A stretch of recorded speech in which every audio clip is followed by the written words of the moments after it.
Hello' friend, আজি গৰম গৰম এয়া কি বনাইছোঁ আপোনালোকে শেষলৈকে ভিডিঅ'টো চাই থাকিলে গম পাব।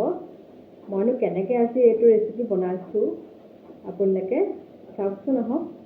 আৰু ৰেচিপিটো যদি ভাল লাগিছে কমেণ্ট ছেকশ্যনত জনাব। সদায় তাৰমানে মই ইউনিক ৰেচিপি ট্ৰাই কৰি বহুত ভাল পাওঁ, সেইকাৰণে আজিও এটা ট্ৰাই কৰি চালোঁ।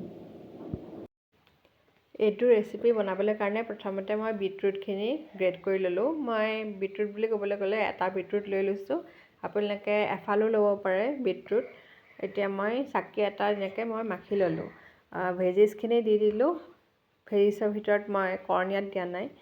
গ্ৰেটেড গাজৰ দিছোঁ, পিঁয়াজ, কেপচিকাম আৰু যিখিনি ঘৰুৱা মছলা সেইখিনিয়ে দিছোঁ, কিন্তু গৰম মছলাটো মই পিছে কিনি অনা গৰম মছলা দিছোঁ।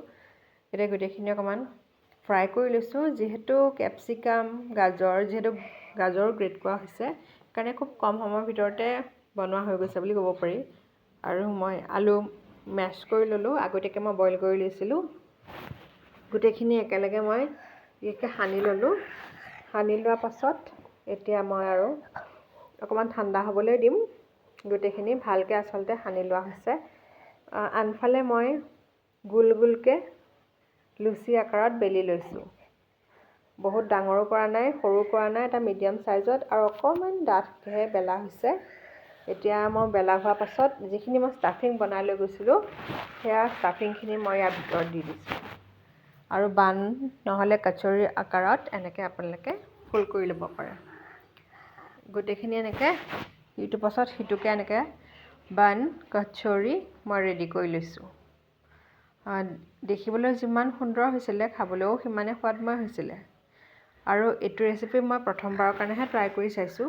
ঘৰতে বোলো বিশেষকৈ অ'ভেন নাইবা মাইক্ৰ'ৱেভ নোহোৱাকৈ ঘৰতে কেনেকৈ কচৰি নহ'লে বান বনাব পাৰি, সেইটোৱে আচলতে আপোনালোকক মই দেখুৱাবলৈ লৈছোঁ। এতিয়া সুন্দৰকৈ মই ষ্টাফিংখিনি ভৰাই ল'লোঁ আৰু প্ৰায় কচৰি বানৰ আকাৰত মই বনাই লৈছোঁ। এতিয়া অকণমান সময় থৈ দিছোঁ। আজি ফ্ৰাই পেনতে মই আপোনালোকক দেখুৱাই দিম কেনেকৈনো মই বনাইছোঁ।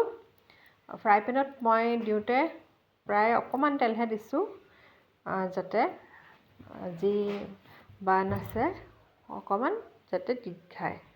এতিয়া মই যেতিয়া গৰম হ'ল তেলখিনি একেবাৰে ল' ফ্লেমত ইলুটি সিলুটিকৈ ভাজি আছোঁ।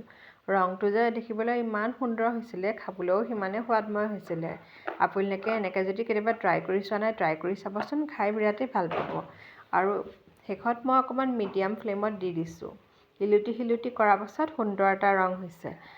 আপোনালোকে টমেট' কেচাপ চাটনি নহ'লে ইমলি চাটনিৰ লগত এনজয় কৰিব পাৰে। গ্ৰীণ চাটনিও বনাই ল'ব পাৰে। এতিয়া মোৰ প্ৰায় ৰেডি হৈছে বুলিয়ে ক'ব পাৰি। আৰু আজি যিহেতু মই চাটনি বনোৱা নাছিলোঁ, মই টমেট' কেচাপৰ লগতে এনজয় কৰিছোঁ। আপোনালোকৰ যদি মোৰ ভিডিঅ'ছবিলাক ভাল লাগিছে কমেণ্ট ছেকশ্যনত জনাবলৈ নাপাহৰিব। ইতিমধ্যে যদি মোৰ চেনেলটো ছাবস্ক্ৰাইব কৰি দিয়া নাই, প্লিজ ছাবস্ক্ৰাইব কৰি দিবলৈ কিন্তু নাপাহৰিব। এতিয়া মোৰ ৰেডিও হৈ গৈছে। মই গৰম গৰমকৈ চাহ একাপো বাকি লৈছোঁ। চাহৰ লগত যে এই বাঞ্চবিলাক খাবলৈ ইমানেই সুন্দৰ লাগিলে, ষ্টাফিংখিনিও আচলতে সুন্দৰ হৈছিলে খাবলৈ কাৰণে। সেইকাৰণে ক'বলৈ গ'লে খুব সুন্দৰ হৈছিলে খাবলৈ কাৰণে।